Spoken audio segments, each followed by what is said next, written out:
After hours and hours of recording videos and uploading content to this channel, which I am so happy that you are getting a lot of value from, I want to answer the most asked questions when it comes to starting a career in financial services.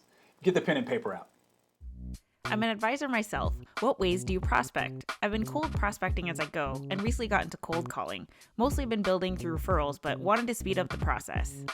I think it's all about building a brand. What I've specifically done myself is be really cognizant around the ways that I articulate my value proposition to clients, potential clients. Primarily, that's been through the modem or medium of video, as you can see. So I think you find a way that's going to work for you. That it could be video, it could be audio, it can be voice, it could be written, like blogs.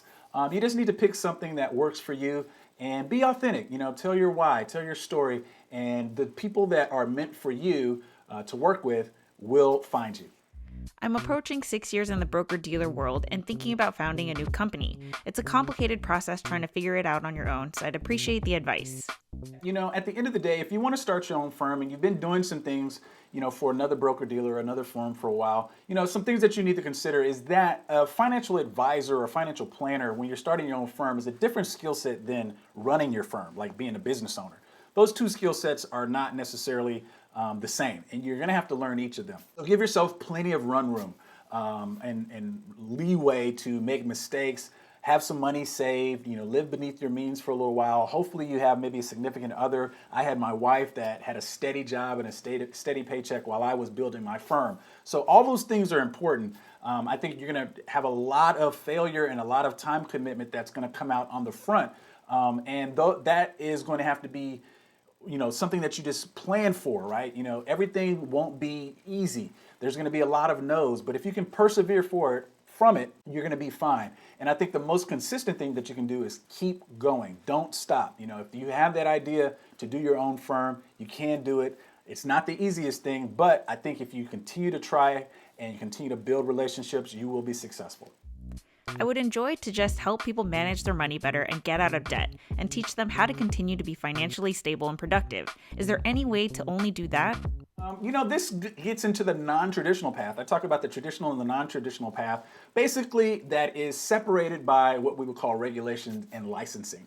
So can you help people with just getting out of debt and doing a budget? Yes, of course you can. It's really called financial coaching, financial counseling, financial education. You know, there's a lot of different titles for that type of work. And what I would say is you may want to look into the afcpe.org. They have a designation called the Accredited Financial Counselor. You might also want to look at my friend Sandra Davis with Sage Financial Solutions that offers the Financial Fitness Coach.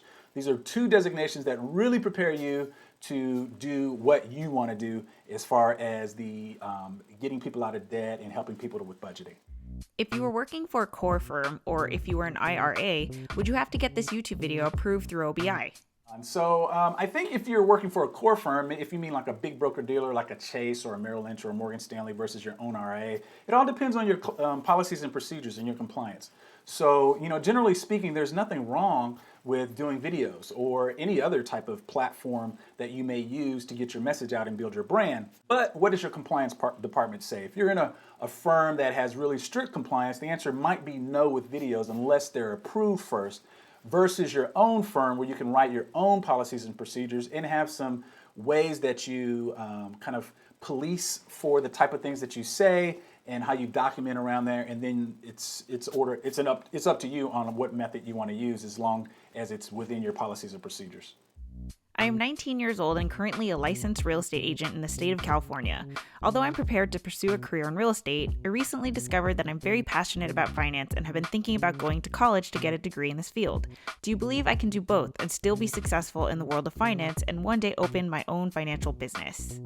Here's the deal. I have a formula for how I believe everybody should consider this particular career path, and that's to understand your why, which will inevitably lead you to your who, and that leads you to your how.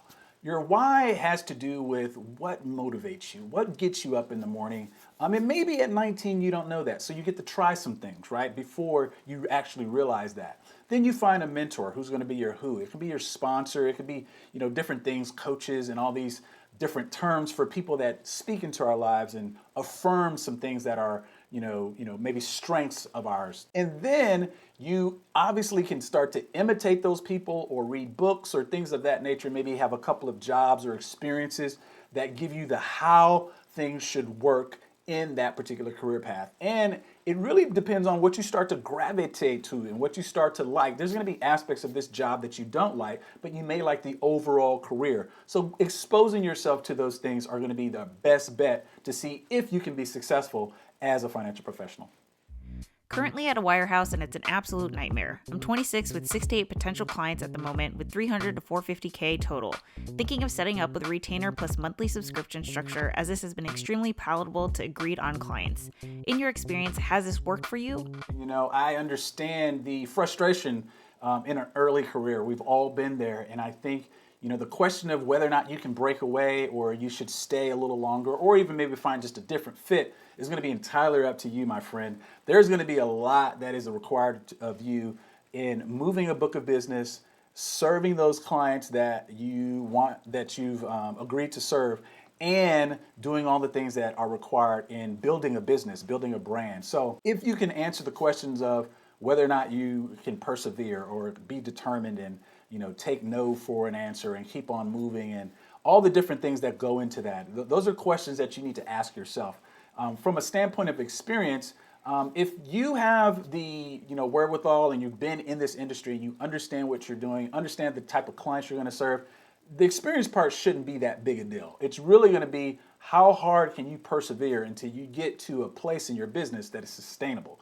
And those are two different questions, actually. It goes back to an earlier question that I answered about the skill set of a business owner versus the skill set of a financial advisor.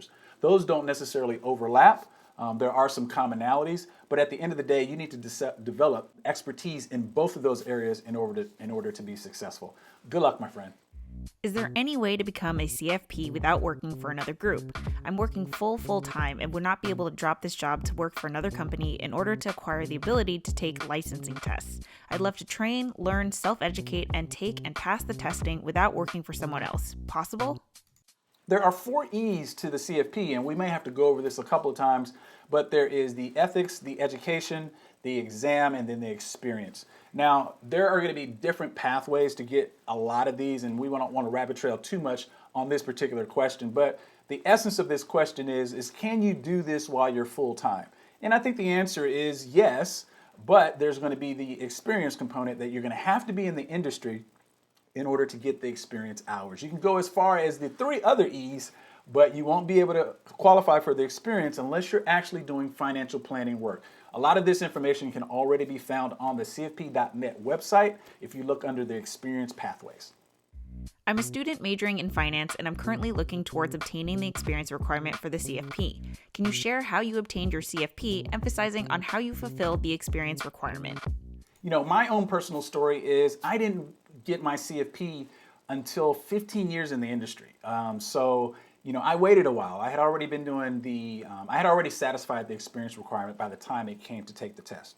So is that your path? Maybe, maybe not. In the case that you're already in college, you're probably going to be, able to pass the exam and do the education, and then you're going to be waiting to accumulate the hours. Here's the point. With the CFP, it's a journey. It is not a sprint. It's going to be 2 to 3 years of your life that you're going to hand over to get the experience, the education, and the exam done, and then that's what it's going to be. So if you can, kind of think about the fact that this is going to be a 2 or 3 year sacrifice so that you can have a 30 or 40 year career in financial services, it's really not that big a deal. And I think that's the proper perspective to have when it comes to thinking about the experience requirement. I'm currently working as a CIMA trainee accountant, but looking to get a CFP qualification before delving into CIMA. Is this a good choice? Does my management accounting undergrad degree and field of work count towards the CFP? Now, what if you are like Neil, where you're, going to pursue multiple designations, and you're wondering if you can kind of kill 2 birds with 1 stone, which is what I did, right? I had a graduate degree, and I used some of the graduate degree in finance to satisfy the education requirement for the CFP designation.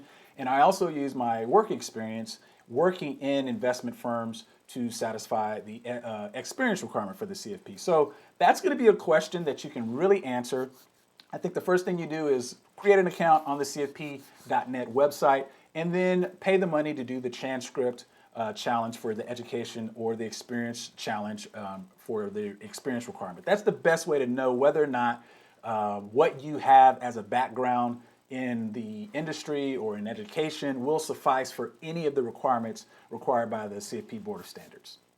I just graduated with my bachelor's in finance and would like to become a CFP. I've applied for a few apprenticeships that will sponsor my licenses. If I don't get them, should I get my SIE and education requirements done on my own? You need to be thinking about probably like 4 major tests, maybe 4 to 5 major tests as an aspiring CFP.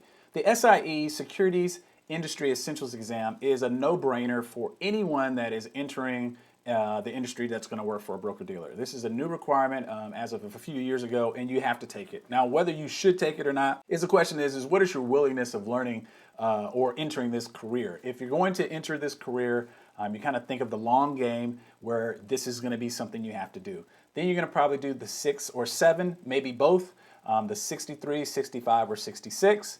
And then, of course, the big daddy, the CFP. You may eventually say, or at some point, you might want to get the life and health insurance exam, which is a very common exam as a financial advisor.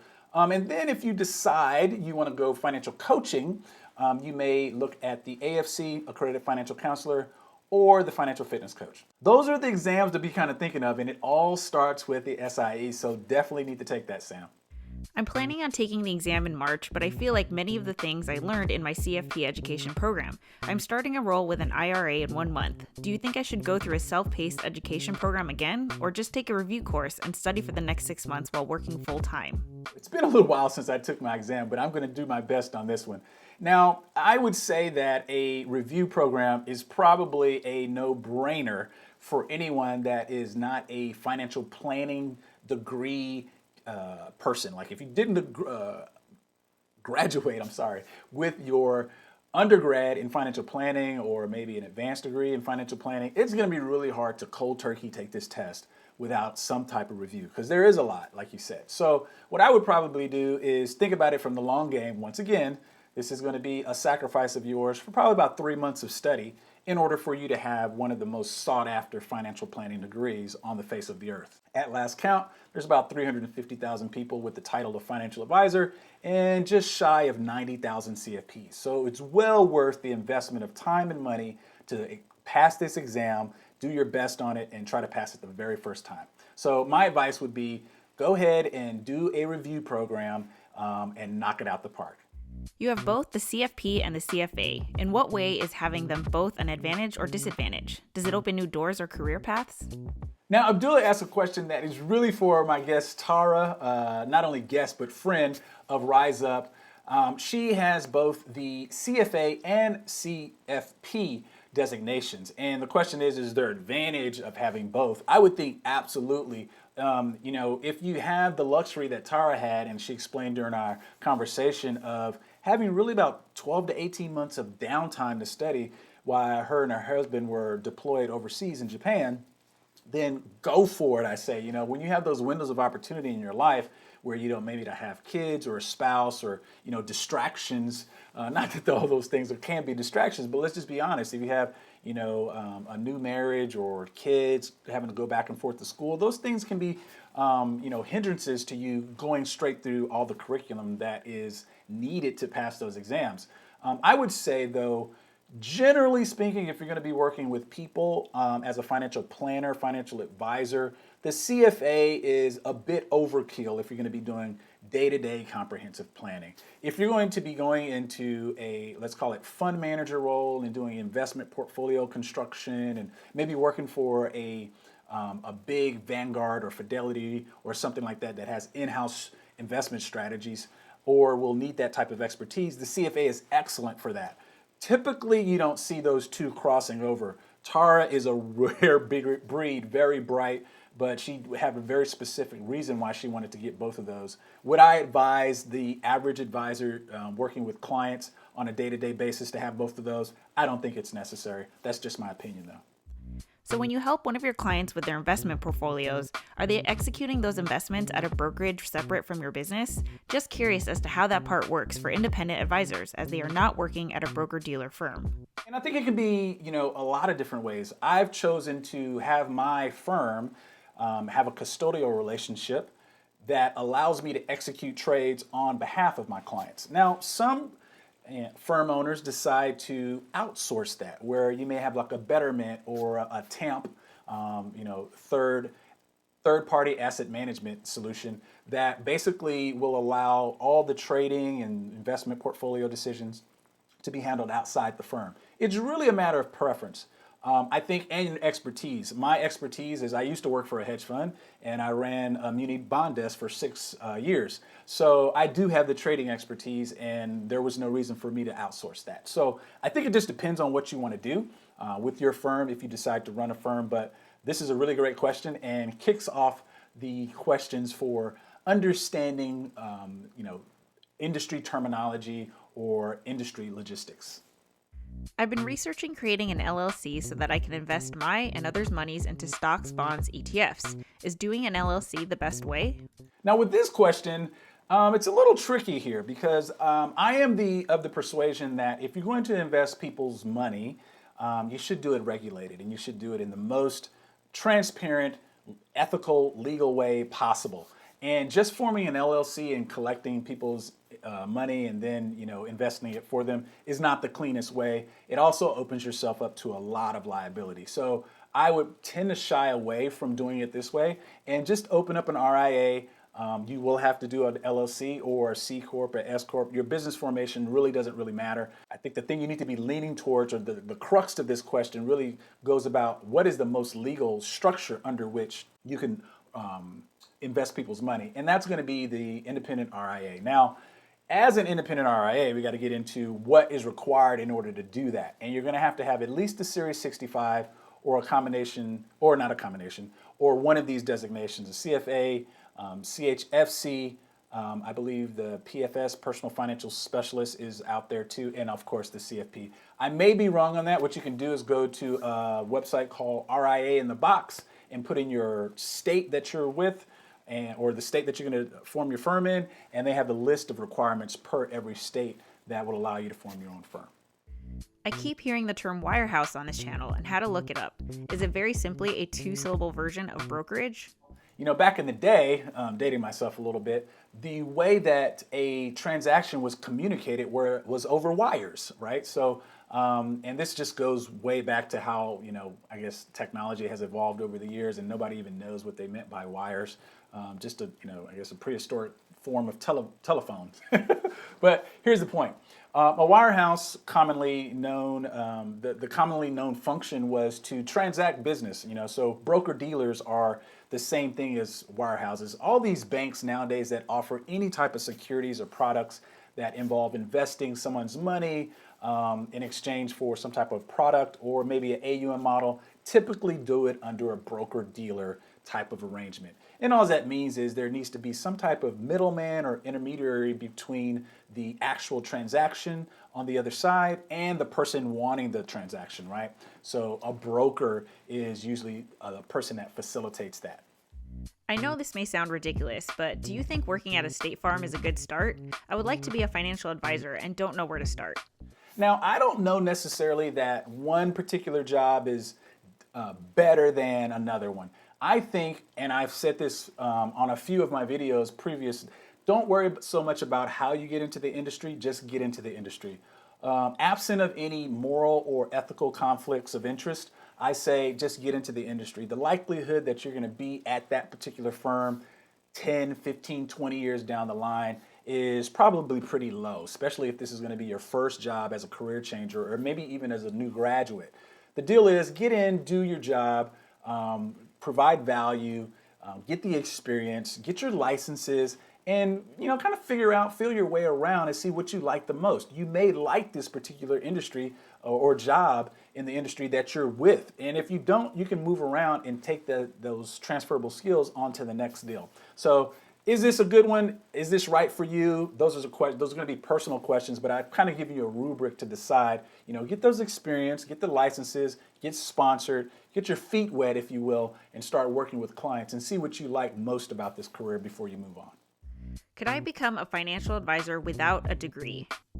I'm going to answer this question, and I'm also going to give a quick plug for how to find your place in the financial services industry, which is my flagship program that takes career changers or new graduates that are interested in this career through a 10 to 12 week course on all the things that are necessary in figuring out your place. We go through a lot of different material to help you figure out where best you may be suited in this particular career, or even if this is the career path for you. Now, you definitely can enter this industry without a degree. I've got friends that don't have finance degrees or undergrad degrees from college, and they do excellent work. I think the deal is this. You've got to really find why you want to do what you're doing, because that is going to really help you understand what elements of financial services, being a financial services professional, kind of motivate you or excite you the most, right? At the end of the day, you do want to be doing something that you feel will help others as well as compensate you for the value you're bringing to the relationship. So definitely can do it without a degree. Is it the easiest path without a degree? I would say no, because nowadays, depending on the way you're going to go, most people that want to hire you are going to want to see some type of experience or education on your resume. And if you don't have those related to finance, it's going to be harder to find a job. So just want to be fully transparent with you, but good luck, Max. What would you recommend as the best way to change careers into financial advising for somebody with only a degree in communications? And do financial planners make the same amount of money as financial advisors? Who are the people who come into businesses and talk about enrolling into the 401k? As a career changer, there's a lot of things that you have to bring to the table as far as professional and transferable skills, and you're just going to have to find the best fit. It may take a little while to find that, but I definitely think you can do it. There's really no difference between the money made between financial advising and financial planning as a job title. It's more in the profitability model or the business model that particular firm adopts. Beyond the scope of this question, but just so you know, the title doesn't really make the money for you or decide how much money you're going to make. It's really the business model. The people that typically come out and talk to you about 401ks are financial representatives of a larger company. So, Fidelity does a lot with the 401k plan side of this business. And you may have a representative that works for Fidelity, knows their products, knows the plan, and can come out and help someone at XYZ company choose the different things that should go in their 401k. So they're going to probably have a Series 6 and 63 or maybe a 7 and 66. And those are needed jobs. So those are probably the people that you're seeing come out and talk to you about the 401k. How did I do with that one? Can I do this as a side gig? For example, I work as a software engineer and want to manage money for clients on the side. I think the answer is yes. I think you have to kind of decide what's right for you. At the end of the day, I don't think this is a perpetual side gig, right? I don't think you can continue to be, career whatever, let's say your primary career, and do this secondarily. Maybe you can as a financial coach, as a financial advisor that does, that gives people investment advice. You will have to declare whatever else you're doing as an outside business activity. And what that's going to do is, maybe cause some scrutiny with the firm you're working for. So that just depends firm by firm. I wouldn't be able to give you a definitive answer on whether the firm will allow you to, let's say, be a part-time representative working with clients, getting experience while you're also doing something else. That's going to be up to the firm owner. I would say my experience would tell me that generally doesn't happen, but you can always try. Do you think transferring to a more well-known school such as Rutgers will be worth it? And any advice on what I can start doing now to get closer to becoming a successful independent financial planner in the future? Sometimes it does seem like the school, the pedigree, will matter, but I would largely disagree with that. I think there will be some exposure issues that you have from a smaller school versus a bigger school. But being a graduate of a smaller school, an HBCU, in a little town called Prairie View, Texas, I am where you see me today, 20 years later, from being the product of that particular environment. So it's largely your network. I can name probably a handful of professors that really, really were my advocates as I was going through school. And the reason why they were my advocates is because I was a good student, right? I put myself in a position to succeed by doing my work. And I would say the same thing for you, to continue to do what you're doing. The school you may or may not be able to transfer. I would not transfer just to get the visibility for this career unless you have some type of network that's going to help you with that. Now, as far as being a successful or setting yourself up for success, continue to do what you're going to do. This is a long career. This is the long game. If you're, in school right now, the likelihood of you living, a full life into your 70s or 80s, starting, with this as your career, you can have a 40 or 50-year career as a financial professional. I've seen it happen before. So, definitely pay your dues now from this standpoint. Continue to work hard, and I think the sky's the limit for you, Sean. Could you please provide me with a few beginner resources that helped you throughout your journey? Lastly, do you have any advice for someone who is thinking about going into the world of finance? I'm going to suggest a couple things. Shameless plug for continue to subscribe to this channel, where we'll be bringing you all types of material as a career changer, as an aspiring financial professional, to help you along your path. The free Facebook group is also an idea. And depending on how much you want to invest in yourself, you could definitely check out the flagship program, How to Find Your Place in the Financial Services Industry. We do cohorts about every 3 months or so. Beyond that, I would give you some reading material, and I would also say get into a group, a community, whether that's FPA, NAPFA, Quad A. I've talked about all these things before. I think, trade organizations or professional organizations really help out because they can give you the smaller group feel with some accountability with people that are on a like-minded path.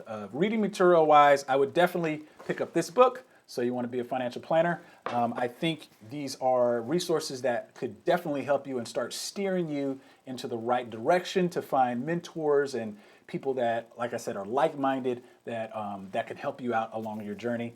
And as far as getting into the world of finance, there's a lot to know, right?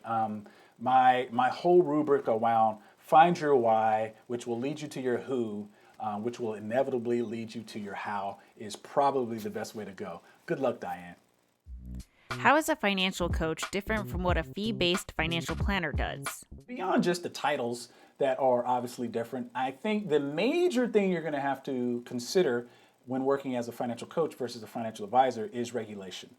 The current regulation, the Investment Advisor Act of 1940, stipulates that if you're going to give investment advice, or you're going to charge for it, or people are going to basically feel like you're giving them investment advice, then you're going to have one of those security licenses that we talked about earlier, Series 65, Series 66, Series 60, or Series, those two, 65 and the 66. Now, obviously, beyond that scope, beyond the FINRA scope, you can do things like the CFP and whatnot.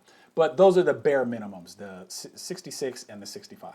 So those are the things that financial advisors have to do. Currently, there is no regulation around financial coaching. So as long as you stay away from the investment advice part of it, and that can look like a lot of different things. I've actually covered some videos on that before, so definitely look into those videos on this particular channel. But what I would say as a financial coach is going to be more on coaching people through, budgeting and managing their money and paying down debt and things of that nature that would fall fine into that financial coach hat. And it also serves a really, really great purpose also in the industry. So I wouldn't despise either one. It's one of the ones that you have to answer the question of, what do I like to do the most?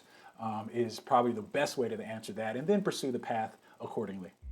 What do you think of Dave Ramsey's financial advice? Who is your favorite financial planner? I will say this about Dave Ramsey. I think he has a great platform. I think that he's probably helped a lot of people.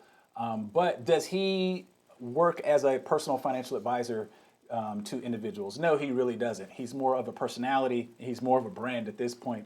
But I think he has a rubric or a system that can really help people before they get to somebody like myself or a financial coach. To be honest, I think Dave Ramsey has a program to train you on being a financial coach, which is a little outside the scope of what I do when it comes to working with people one-on-one. Do I have a favorite financial advisor? No, I do not have any favorites, just the person that I'm working with currently. I too want to become a financial advisor, but what made you want to become a financial advisor? I first have to say thank you, Kenzie, for saying that I'm doing a great job. It's really a labor of love to bring this content to you guys, so I'm really happy to do it. Now, as far as my story on why I wanted to become a financial advisor, for as long as I've known, I've really enjoyed the whole aspect of money management and budgeting and things of that nature.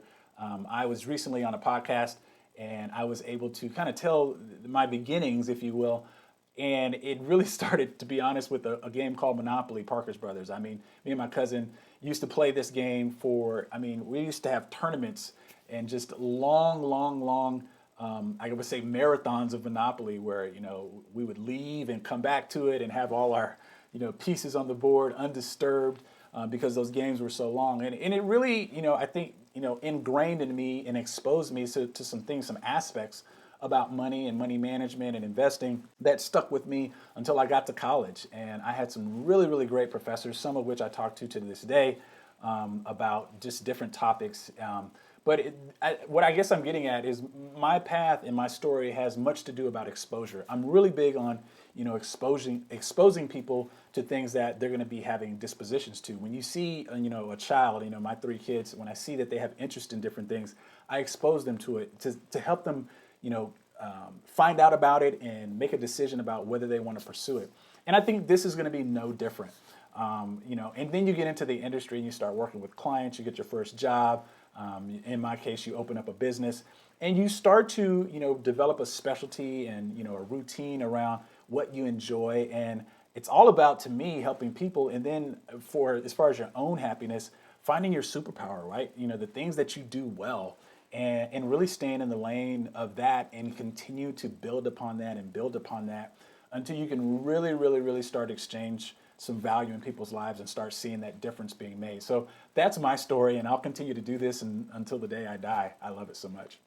Wow, that was so much fun. And, again, I can't thank you enough for the support as this channel has grown and all your questions and all your comments. Please check out the free Facebook community. I think it's a great way for you to stay connected with me and others that are on this journey. Before you leave, before you click off, please give me a thumbs up or a like on this video. Consider subscribing if you're not. We'd love to see you in the community. Take care. Bye-bye.